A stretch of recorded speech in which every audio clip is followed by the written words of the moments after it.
ഇത് നമ്മുടെ channel cup of Joy.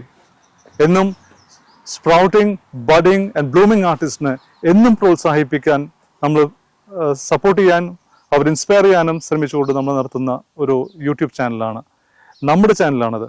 ഇവിടെ നമ്മൾ വളർന്നു വരുന്ന എല്ലാ എക്സ്പീരിയൻസ്, വളർന്നു വരുന്ന എല്ലാവരെയും നമ്മൾ ഉൾക്കൊള്ളിച്ചുകൊണ്ട്, എല്ലാവരുടെയും അനുഭവങ്ങൾ എടുത്തുകൊണ്ട് നമ്മളെ അവരുടെ ജീവിത ശൈലികൾ എല്ലാവരിലേക്കും കൊടുക്കാനായിട്ടാണ് നമ്മൾ ഉദ്ദേശിക്കുന്നത്. ഈ ചാനലിലേക്ക് സ്വാഗതം. എന്തൊക്കെയുണ്ട് വിശേഷങ്ങൾ? ജോലി എന്റെ വീഡിയോ അപ്പറാണ് പോയതിന് ശേഷം ഒരു രക്ഷയില്ല. മസ്കറ്റിന് പോവാനും പിന്നെ ഇതൊരു കാരണമാവുമെന്ന് തോന്നുന്നുണ്ട്. കാരണം ഇതുവരെ മസ്കറ്റിന് പോകണമെന്നുണ്ടായിരുന്നില്ല. ചേച്ചിയൊക്കെ പറയണോ? ചേച്ചി പറഞ്ഞു ഇന്നിപ്പോ രാവിലെ ഞാൻ പറഞ്ഞു നമുക്ക് മസ്കറ്റ് വിടാറുള്ള ടൈം ആയി, കാരണം ഇവിടെ ഒരു സ്വസ്ഥതയില്ല. അവിടെ പോയി കഴിഞ്ഞാൽ വേറെ അവിടെ ഒന്നുമില്ല. ഞാൻ പറഞ്ഞു അവിടെ ചെന്ന് നമ്മൾ അവിടത്തെ ഒരു ലോകം ഉണ്ടാവും. അങ്ങനെയല്ലേ? ഇവിടുത്തെ ലോകമൊക്കെ എങ്ങനെയുണ്ട് രാജേട്ടൻ? പുസ്തകങ്ങളൊക്കെ ഓഫീസിൽ പോകുന്ന ആ പ്രശ്നങ്ങൾ മാത്രമേ ഉള്ളൂ. സമയമില്ലല്ലോ, സമയം കിട്ടുന്നില്ല. സാമൂഹ്യ പ്രവർത്തനങ്ങൾ നന്നായി പോകുന്നുണ്ട്.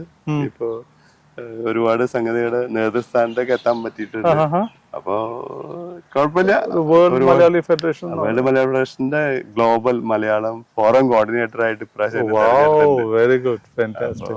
ഒരുപാട് ആളുകളായിട്ട് പരിചയപ്പെടാം, ഒരുപാട് ആളുകളെ എന്നെ കൊണ്ട് ചെയ്യാൻ പറ്റുന്ന സഹായങ്ങൾ ചെയ്യാം. അത് ശരി. അതിനിടയിലെ രാജേട്ടന്റെ ഒരു ബുക്കൊക്കെ, 2 ബുക്കോ മറ്റോ ഇറങ്ങിയില്ലേ? അല്ല, ഞാന് ആദ്യം തൊട്ട് പറയുകയാണെങ്കിൽ ഒരു 4 ഇംഗ്ലീഷ് പുസ്തകം ഇതുവരെ പബ്ലിഷ് ചെയ്തിട്ടുണ്ട്.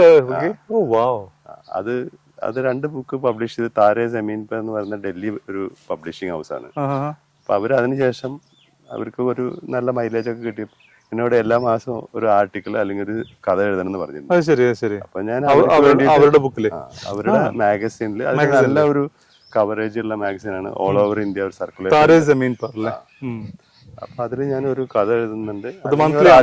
മന്ത്ലി ആണോ? ഒരു 500 വേർഡ്സ് അല്ലെങ്കിൽ 1000 വേർഡ്സ്, വെരി ഗുഡ്, ഏതെങ്കിലും ഒന്ന് എഴുതും. Super super. അപ്പൊ അത് മിക്കവാറും ഇപ്പൊ നിലനിൽക്കുന്ന സാമൂഹ്യ പ്രസക്തിയുള്ള കാര്യങ്ങൾ, അതല്ലെങ്കിൽ ഞാൻ പറയാൻ ഉദ്ദേശിക്കുന്ന എന്റെ ഒരു മെസ്സേജുകൾ, അതല്ലെങ്കിൽ നടന്നു പോയ അല്ലെങ്കിൽ കഴിഞ്ഞു പോയ